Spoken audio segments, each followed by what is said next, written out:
사무엘상 9장 1절로 10절까지 말씀입니다. 베냐민 지파에 기스라 이름하는 유력한 사람이 있으니 그는 아비엘의 아들이요 스롤의 손자요 베고라스의 증손이요 아비아의 현손이며 베냐민 사람이더라. 기스에게 아들이 있으니 그의 이름은 사울이요 준수한 소년이라. 이스라엘 자손 중에 그보다 더 준수한 자가 없고 키는 모든 백성보다 어깨 위만큼 더 컸더라.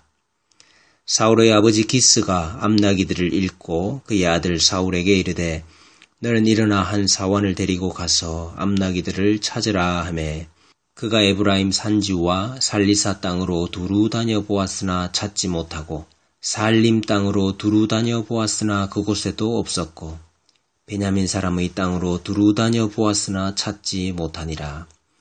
그들이 숲 땅에 이른 때에 사울이 함께 가던 사환에게 이르되 돌아가자. 내 아버지께서 암나기 생각은 고사하고 우리를 위하여 걱정하실까 두려워하노라 하니 그가 대답하되 보소서 이 성읍에 하나님의 사람이 있는데 존경을 받는 사람이라.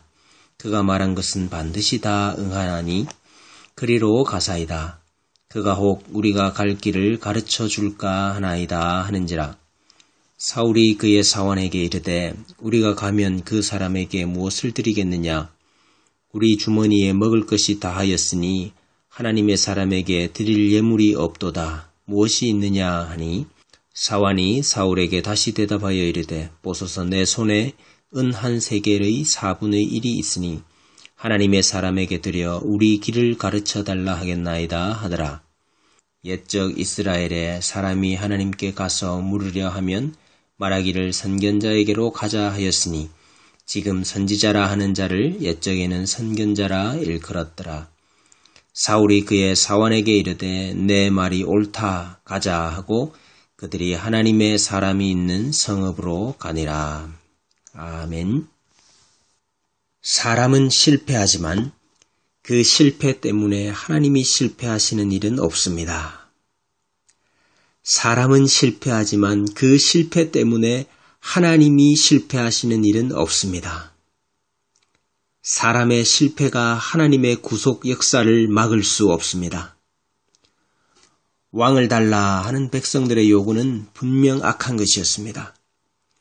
열국 중에서 택한 하나님의 백성들이 우리가 도리어 다른 나라들처럼 되고 싶다 하는 것은 하나님 백성의 정체성을 스스로 포기한 일이었습니다. 그러나 하나님은 이런 잘못되고 악한 요구조차도 하나님 자신의 일을 이루시는 데 사용하셨습니다. 하나님의 왕되심을 드러내고 하나님의 다스리심을 구현할 왕을 세우심으로 구속 역사의 진전을 만들어 내시고야 맙니다. 그래서 이제 하나님은 적극적으로 개입하셔서 왕이 될 사람을 찾아내시고 세우시는 일을 하시게 되는 것입니다. 사무엘상 9장부터 10장은 하나님께서 왕을 찾아내시고 세우시는 이야기입니다. 그런데 이상한 점이 있습니다. 9장부터 10장은 사울이 아버지 기스의 잃어버린 암나기들을 찾아 떠나는 이야기로 시작해서 결국 나귀를 찾는 이야기로 끝이 납니다. 나귀를 찾는 이야기 속에 사울이 왕으로 선택되는 이야기가 들어가 있고 겹쳐져 있습니다. 성경을 진지하게 읽는 분이라면 당연히 이것이 이상하고 궁금할 것입니다. 왜 나귀 찾는 이야기가 중심 스토리인가? 하나님은 이 이야기를 통해서 왕이 되는 길이 어디 있으며 왕이 갖추어야 할 자격과 자질이 무엇인지를 말씀하고 있습니다. 또 이스라엘 왕이 해야 할 일이 무엇이고 하나님께서 왕을 통해 어떤 일을 하실 것인지를 보여주고 있습니다. 오늘은 나귀를 찾는 이야기를 통해서 그 중에 한 가지를 살펴보고자 합니다. 왜 나귀를 찾는 이야기가 사울이 왕이 되는 이야기를 이끌어 나가는 밑그림이 되고 있을까요? 혹자는 사울의 효성을 이야기하기도 합니다. 아버지가 암나귀들을 잃고 나귀를 좀 찾아오라 했을 때에 싫습니다 하지 않고 순종했지요. 잠깐 찾아보고 포기한 것이 아니고 이곳저곳 애를 쓰면서 아버지의 말씀에 순종했지요. 효자였다 그것입니다. 그래서 하나님이 이런 사람을 선택한 것이다. 물론 그것을 이야기할 수 있겠지요. 그러나 이것은 일종의 복선입니다. 상징적인 의미를 지닌 사건입니다. 사울이 나귀를 찾는 과정은 사울이 왕이 되는 과정을 상징합니다. 왜냐하면 나귀가 왕권을 상징하기 때문이지요. 지금이야 그렇지 않지만은 당시의 나귀는 귀족이나 지도자와 같은 권위 있는 사람이 타는 짐승이었습니다. 사사기에 보면 유명한 사사의 아들들이 나귀를 탑니다. 그래서 나귀는 왕의 짐승이기도 했습니다. 열왕기상 1장에는 늙은 다윗이 아들 솔로몬을 왕으로 세울 때에 솔로몬을 노새에 태우고 기혼으로 내려가게 합니다. 다윗이 솔로몬을 왕으로 지명하는 하나의 방법이 나귀에 태우는 것이었습니다. 스가랴 9장 9절에는 보라 내 왕이 내게 임하시나니 그는 공의로우시며 구원을 베푸시며 겸손하여서 나귀를 타시나니 나귀의 작은 것 곧 나귀 새끼니라고 했습니다. 예수님께서도 왕으로 예루살렘에 입성하실 때에 나귀를 타시지요. 자, 이런 관점에서 사울이 어떻게 나귀를 찾게 되는지를 살펴보셔야 합니다. 다시 말해서 사울이 어떻게 왕권을 얻게 되는지를 보셔야 합니다. 4절에 보니까 그가 에브라임 산지와 살리사 땅으로 두루 다녀 보았으나 찾지 못하고 살림 땅으로 두루 다녀 보았으나 그곳에는 없었고 베냐민 사람의 땅으로 두루 다녀 보았으나 찾지 못하니라고 했습니다. 성경은 의도적으로 사울이 두루 다녀 보았으나 와이야브루 라는 표현을 반복하고 있습니다. 한글 번역에는 3번이 나오지만은 히브리 본문에는 4번이 반복되고 있습니다. 그가 두루 다니되 에브라임 산지와 살리사 땅으로 두루 다녔지만 찾지 못하고 웰로우 마차우 살림 땅으로 두루 다녔지만 없었고 와아임 베냐민의 땅으로 두루 다녔지만 찾지 못하였다. 웰로우 마차우 에브라임 산지는 산악지대입니다.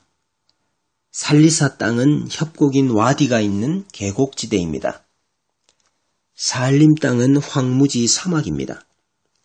사울은 산악과 황무지 사막과 계곡지대를 오르내리면서 베냐민 땅 전역을 샅샅이 수색했습니다. 그러나 찾지 못하였습니다. 살리사는 베냐민의 북쪽이고 사울이 최종적으로 잃은 숲 땅은 남쪽입니다. 사울은 북쪽에서부터 남쪽까지 전역을 수색을 했습니다. 그러나 발견하지 못했습니다. 결국 그들이 숲 땅에 이르렀을 때에 사울이 이렇게 말합니다. 아버지께서 암나귀는 고사하고 우리 때문에 걱정하시겠다. 돌아가자 그럽니다. 그러자 사환이 이렇게 말하지요. 6절입니다. 이 성읍에 하나님의 사람이 있는데 존경을 받는 사람이라. 그가 말한 것은 반드시 다 응하나니 그리로 가사이다. 그가 혹 우리가 갈 길을 가르쳐 줄까 하나이다. 이 성읍에 하나님의 사람이 있는데 그는 존경을 받는 사람이라 그랬습니다. 이 존경이라는 단어는 우리가 잘 아는 단어 카바드의 수동형 분사입니다. 카바드를 얻는 사람이 있다는 것이죠. 카바드, 무거움, 영광이죠. 하나님께 돌려야 할 카바드를 자신에게 돌려서 망했던 엘리와 같은 자도 있었지만은 사무엘은 하나님의 영광이 머무는 자, 하나님의 무거움이 머무는 자였던 것입니다. 다시 말하면 하나님께서 임하신 자였다는 뜻이죠. 바로 그가 우리가 갈 길을 가르쳐 줄까 하나이다 했습니다. 사울이 그 사환에게 이르되 내 말이 옳다 가자 하고 그들이 하나님의 사람이 있는 성읍으로 가니라. 결국 사울과 사환이 사무엘을 찾아갔을 때에 나귀를 찾게 됩니다. 사울이 사환과 함께 베냐민 땅 전역을 두루 찾아다녔지만은 찾을 수 없었습니다. 그러나 그들이 영광의 사람, 하나님의 사람을 찾아갔을 때에 나귀를 찾게 된 것입니다. 이것이 무엇을 보여줍니까? 왕이 되는 길은 선지자로부터 나온다 하는 것입니다. 왕이 되는 길은 선지자로부터 나옵니다. 사무엘을 가리켜 존경을 받는 사람이라 했습니다. 그 존경, 그 카바드가 어디에서 나오는 것입니까? 하나님으로부터 나오는 것입니다. 하나님의 카바드, 영광과 무게는 하나님의 임재와 현현에서 나옵니다. 그런데 하나님은 말씀으로 임재하시고 현현하십니다. 카바드가 하나님의 말씀으로 말미암는다는 말입니다. 왕이 스스로 왕의 권위를 취할 수 있는 것이 아니라 그가 하나님의 임재가 있는 사람, 곧 하나님의 말씀이 있는 사람, 선지자 사무엘을 찾아갔을 때에 왕의 권위를 취할 수 있게 된 것입니다. 이 말은 왕권이 하나님의 말씀으로부터 나온다는 것입니다. 따라서 왕의 자격이 무엇입니까? 왕의 자질이 무엇입니까? 왕은 선지자 절대 의존적이어야 합니다. 왕은 선지자 절대 의존적이어야 합니다. 왕은 하나님의 말씀을 붙잡을 때에 왕으로서의 역할을 감당할 수 있지만 하나님의 말씀을 놓치면 왕으로서의 자격을 잃는 것입니다. 그래서 훗날 사무엘이 사울에게 무엇이라고 말합니까? 왕이 여호와의 말씀을 버렸으므로 여호와께서도 왕을 버려 왕이 되지 못하게 하셨나이다. 왕이 왕의 권위로 백성들을 다스리는 것이 아닙니다. 왕이 왕의 지혜로 백성을 다스리는 것이 아닙니다. 왕의 권위는 그의 통치의 근간이 되는 말씀으로부터 나오는 것이며 왕은 하나님의 말씀을 쫓아서 백성을 다스릴 때만 왕으로서의 역할을 감당할 수 있는 것입니다. 왕이 하나님의 다스림을 백성 가운데 드러내고 구현하는 중보자라면 철저하게 하나님의 말씀에만 의존해야 합니다. 이런 점에서 우리의 왕이 되시는, 우리의 중보자가 되시는 예수 그리스도께서도 철저하게 말씀 의존적이셨습니다. 예수님은 예수님을 보내신 자, 곧 아버지의 말씀과 뜻에만 의존했습니다. 하나님이 보내신 이는 하나님의 말씀을 하나니. 예수께서 대답하여 이르시되 내 교훈은 내 것이 아니요 나를 보내신 이의 것이니라. 나는 아버지께서 내게 주신 말씀들을 그들에게 주었사오며 그들은 이것을 받았습니다. 그랬습니다. 나의 양식은 나를 보내신 이의 뜻을 행하며 그의 일을 온전히 이루는 이것이니라. 예수님은 내 말이 아니라 하나님의 말씀, 내 교훈이 아니라 하나님의 교훈을 따랐습니다. 예수님께서 하나님 아버지의 말씀을 따라 우리를 다스리십니다. 그래서 예수님께서 우리의 온전한 왕이 되시는 것입니다. 사람들은 인간 왕을 바라보고 원합니다. 사람들은 사람의 말과 지혜, 그의 힘과 통솔력을 바라봅니다. 사람들은 거기에서 희망을 찾고 소망을 얻으려고 합니다. 그러나 거기에는 답이 없습니다. 사람의 힘과 노력과 열심으로 아무리 찾고 찾아봐도 찾을 수가 없습니다.